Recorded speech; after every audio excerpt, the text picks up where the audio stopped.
সিরাজগঞ্জের এনায়েতপুরের রূপনাই গ্রামের শাহ আলম ৬ মাস আগে সমুদ্রপথে মালয়েশিয়ার উদ্দেশ্যে রওনা করেন তিনি। এরপর থেকে তার খোঁজ না পাওয়ায় উদ্বিগ্ন স্বজনরা। গত ৩ বছরে শাহ আলমের মতো মালয়েশিয়া যাওয়ার পথে নিখোঁজ হয়েছে জেলার আরও ৩ শতাধিক মানুষ। সম্প্রতি থাইল্যান্ডের জঙ্গলে গণকবর উদ্ধারের ঘটনায় উৎকণ্ঠা বেড়েছে এসব পরিবারে।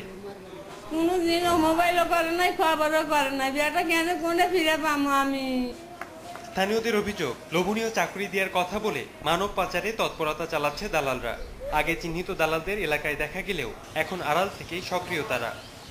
নিখোঁজদের ব্যাপারে আমরা খোঁজ খবর নিচ্ছি, অনেকেই উদ্ধার হয়েছে।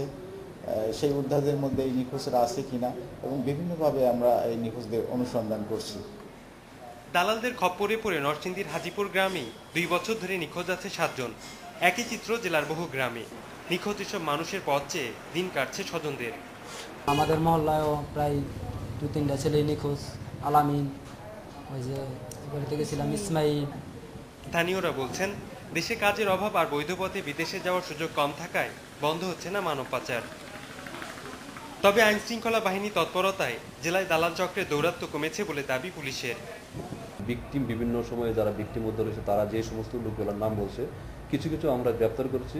আর অন্য যে নামগুলো তারা বলেছে এগুলো কিন্তু এখানে এলাকায়ও নাই।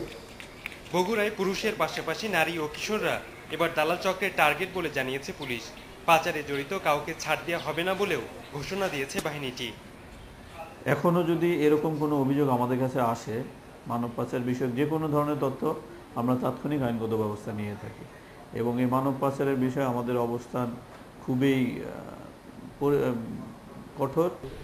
স্থানীয় জনপ্রতিনিধিরা বলছেন, দালালদের খপ্পরে পড়ে গত ৫ বছরে জেলায় নিখোঁজ হয়েছেন অন্তত ৫০০ জন। রাকিব খান, ইন্ডিপেন্ডেন্ট নিউজ।